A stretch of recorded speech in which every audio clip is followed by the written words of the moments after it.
सीवान में आपको याद होगा पुलिस AK-47 से फायर कर रही थी। दावा किया गया कि छात्रों पर यह फायर किया गया।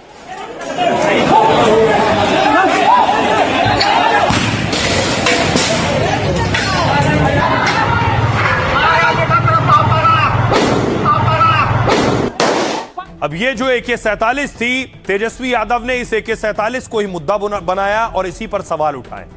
सीवान में छात्रों के प्रदर्शन के दौरान AK-47 से फायरिंग हुई।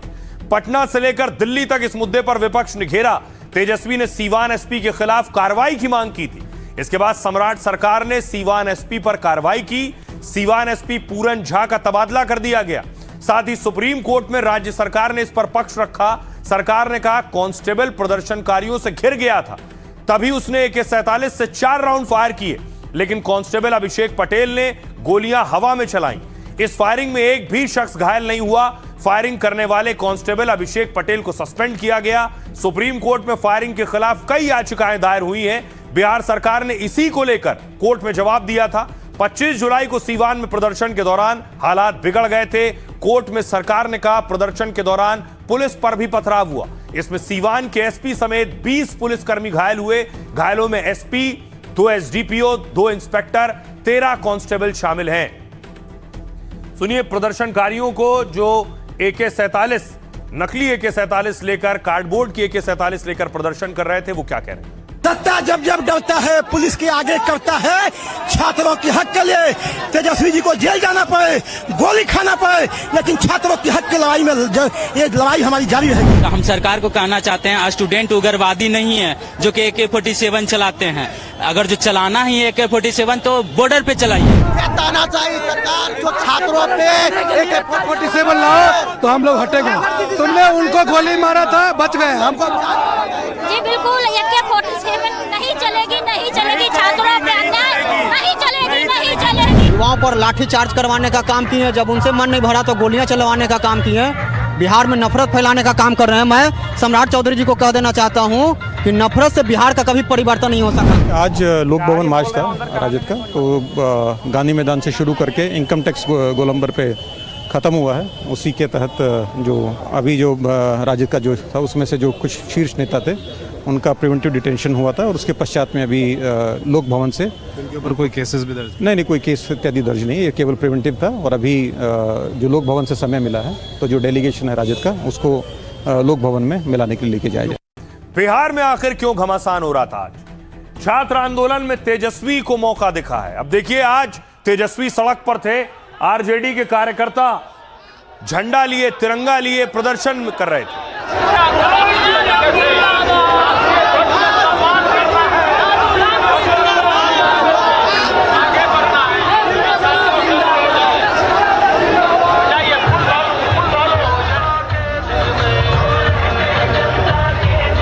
और देखिए इनके साथ तेजस्वी यादव भी प्रदर्शन कर रहे थे। तेजस्वी अपने समर्थकों के साथ राजभवन का घेराव करने निकले थे।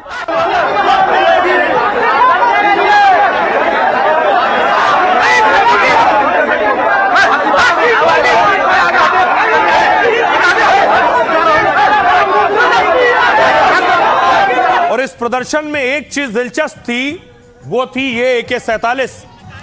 समाजवादी RJD के जो कार्यकर्ता थे उनके हाथों में देखिए लकड़ी की और कार्डबोर्ड की AK-47 थी।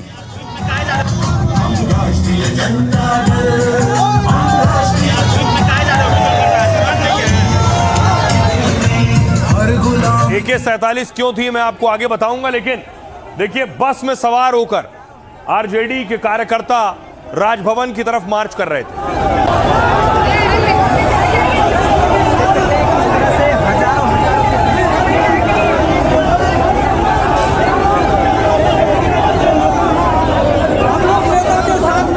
जब कार्यकर्ता आगे बढ़ रहे थे तो पुलिस ने रोकने की कोशिश की, बैरिकेडिंग लगाई हुई थी। कार्यकर्ताओं ने बैरिकेडिंग पलट दी।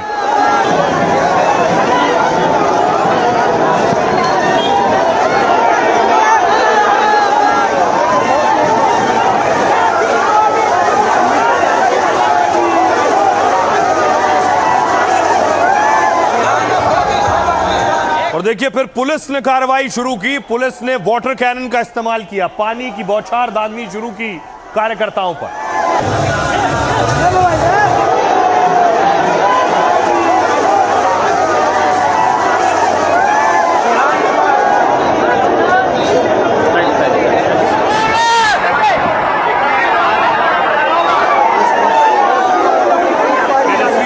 आपको नजर आ रहा है पानी के बीच, बौछार के बीच तेजस्वी भीग गए थे और दूसरी तरफ फिर तेजस्वी यादव को पुलिस ने डिटेन किया है और थाने लेकर पहुंची।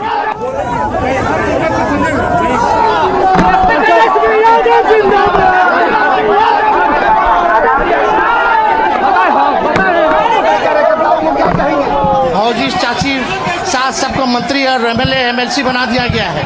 क्या हो गया सरकार से? युवाओं के डर से सरकार की हवा निकल गई है। एक दिन आज राजभवन मार्च होने से सरकार की हवा निकल रही है और आने वाले समय में तेजस्वी यादव के नेतृत्व में छात्र युवाओं के लिए ऐसा संघर्ष सड़कों पे लगातार होगा। सीएनजी की बात करेगा वही देश पर राज करेगा। अब देखिए आखिर तेजस्वी यादव क्यों सड़कों पर उतरे थे, क्या वजह है। आपको याद होगा सीवान में AK-47 से फायरिंग के विरोध में तेजस्वी का मार्च था। राजभवन मार्च में आरजेडी समर्थकों ने AK-47 के साथ प्रदर्शन किया। विरोध प्रदर्शन में कार्डबोर्ड से बनी AK-47 का इस्तेमाल हुआ। तेजस्वी के मार्च के दौरान पुलिस और कार्यकर्ताओं में तीखी झड़प भी हुई। बहस के बाद पुलिस ने वाटर कैनन का इस्तेमाल किया और इसके बाद पुलिस ने तेजस्वी को हिरासत में ले लिया।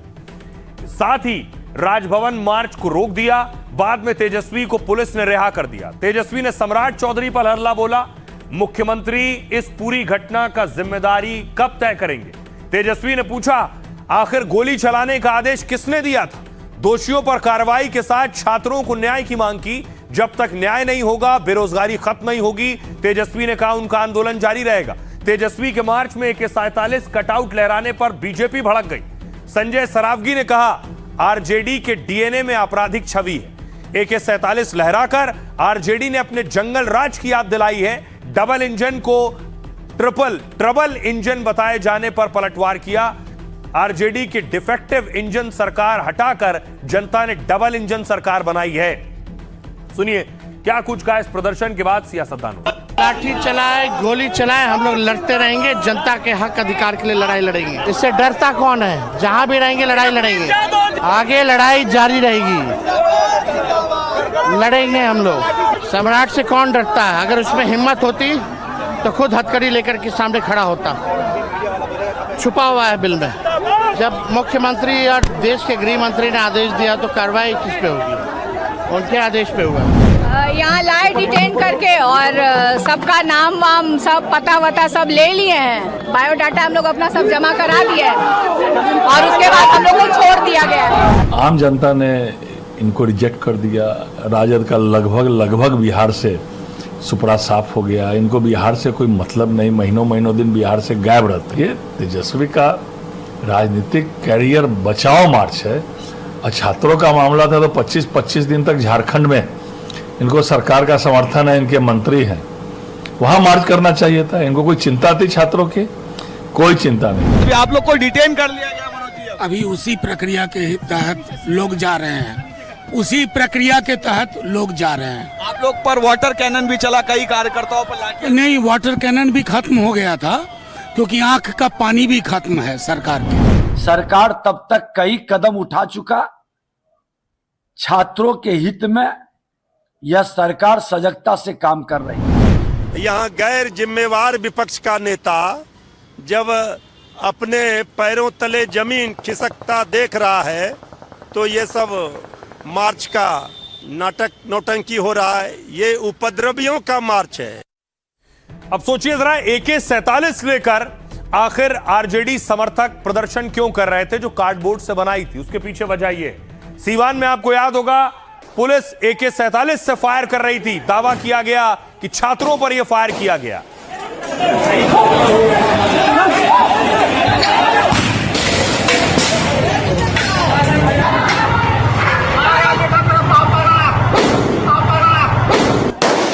अब ये जो AK-47 थी, तेजस्वी यादव ने इस AK-47 को ही मुद्दा बनाया और इसी पर सवाल उठाए। सीवान में छात्रों के प्रदर्शन के दौरान AK-47 से फायरिंग हुई। पटना से लेकर दिल्ली तक इस मुद्दे पर विपक्ष ने घेरा। तेजस्वी ने सीवान एसपी के खिलाफ कार्रवाई की मांग की थी। इसके बाद सम्राट सरकार ने सीवान एसपी पर कार्रवाई की। सीवान एसपी पूरन झा का तबादला कर दिया गया। साथ ही सुप्रीम कोर्ट में राज्य सरकार ने इस पर पक्ष रखा।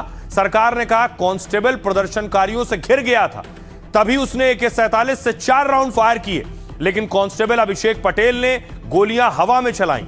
इस फायरिंग में एक भी शख्स घायल नहीं हुआ। फायरिंग करने वाले कांस्टेबल अभिषेक पटेल को सस्पेंड किया गया। सुप्रीम कोर्ट में फायरिंग के खिलाफ कई याचिकाएं दायर हुई हैं। बिहार सरकार ने इसी को लेकर कोर्ट में जवाब दिया था। 25 जुलाई को सीवान में प्रदर्शन के दौरान हालात बिगड़ गए थे। कोर्ट में सरकार ने कहा प्रदर्शन के दौरान पुलिस पर भी पथराव हुआ। इसमें सीवान के एसपी समेत 20 पुलिसकर्मी घायल हुए।